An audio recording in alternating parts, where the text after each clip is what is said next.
What's up, guys? It's your man Chef from Off the Dome back in for another video. Today we're here to talk about how radio is still as effective as it was in 1950 in today's current market. Now, before the video starts, make sure you like, comment, share, subscribe. I'll be posting new videos daily. Excuse me. That's not the monkeypox. You don't have to be scared. I'll be posting new videos daily. Usually I post about 4 on one day, and I just let those run up some views. Then I post another 4 about 5-6 days later. This week I'm posting sporadically, so don't miss it. I have new content coming out almost every day this week.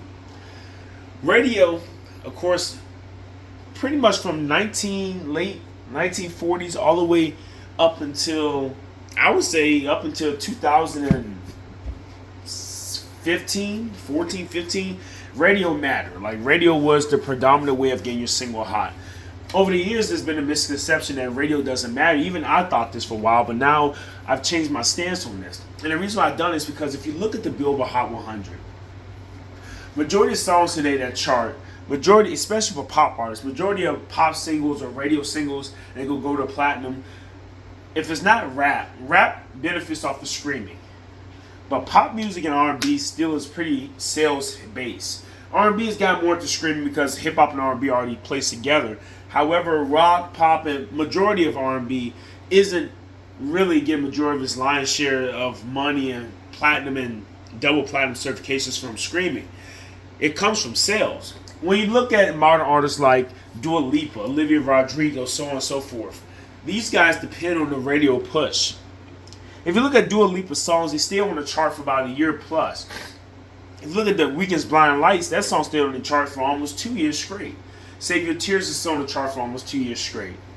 These singles are propped up, yes, by good streaming, but they have a heavy radio inertia.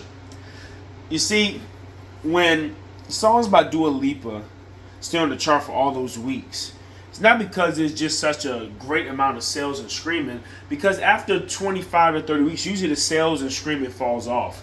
The radio keeps the song live because Billboard still tallies radio and on-demand streams. So radio still counts, I believe, for a certain percentage of what makes you chart. Like, for example, if we look at this week's number one single, Break My Soul, it is number one because it has top streaming artists for R&B. It has 33,000 units sold.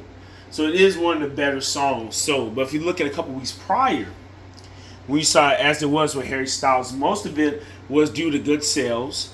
But after a while, you see sales start dwindling to around 6, 5, 4,000 a week, which isn't bad. But however, there were songs in the top 10s, including Kate Bush's Run Up That Hill that re-entered, that was doing way more sales and was getting more streaming on rock radio. However, what Kate Hill didn't have was that huge radio play. And the radio kept Harry Styles at number one a little bit longer. Jack Harlow's First Class isn't selling as well as it used to. It still has decent streaming numbers, but the physical sales aren't as good. However, it's still in the top 5 on radio, which is keeping the top 10. About Damn Time with Lizzo. That song is not streaming as well. It's selling decently, but the radio is keeping About Damn Time in the top 5. So really, we look at these artists, these huge singles. Ed Sheeran is another big example. He was before Dua Lipa. Shape of You, Perfect, Thinking Out Loud, all these songs did sell well. They all streamed well, no doubt. Not saying that they wouldn't peak at these positions throughout the radio. However, the radio kept the song on the chart longer. And when you keep the song on the chart longer, it keeps it on Spotify and Apple Music playlisting longer because it's in the top 40 hits. Levitating with Dua Lipa and the Baby, then later on Dua Lipa by herself. Without the radio inertia keeping it there, it probably did a solid 25 to 30 weeks on the chart. With the radio keeping it constantly in the top 20, and now her other song, Cold Heart with Ellen John, keeping the top 20 with radio play, is keeping it in the top 40 pop station radio mix, which keeps it on Spotify top 40 pop playlisting, which by proxy keeps that song streaming numbers and sales numbers strong. So overall, I think the radio is still very important. I know that it's important now, and I see why radio hasn't died out yet. Because with all the new advances over the last 10 years, you would think radio would be completely dead. However, that's not the case. And lastly, let's look at the hip hop and R&B stuff.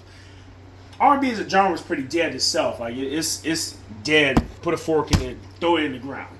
It's held up by artists like SZA, Jhené Aiko, Her to a lesser extent, and of course your R&B legends. You have your bigger stars like Chris Brown. Weeknd's been around for years. Beyonce, Rihanna, if she ever comes back. But current R&B artists, real talk, is Jhené Aiko, her, SZA, and there's not much else to really talk about. Summer Walker, I'm so sorry, I forgot Summer Walker.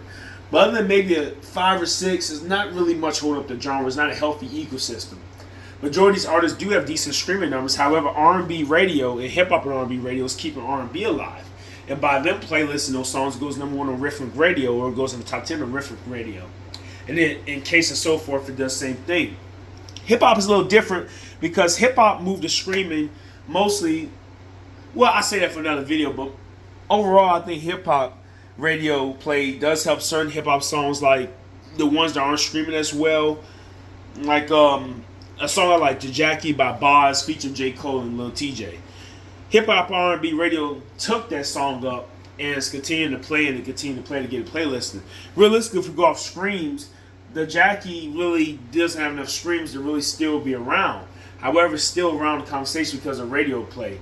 A couple years ago, we had I Don't Mind by Kent Jones. That was a huge hit of the summer. That was off of, Instagram, YouTube plays. And after a while, it got tiresome. However, pop radio and hip-hop radio got on board and kept that song in rotation to help it become 2 times platinum.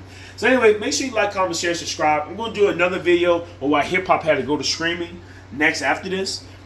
Thank you, and let me know what you think. It's your man, Chef from Off the Dome. Peace.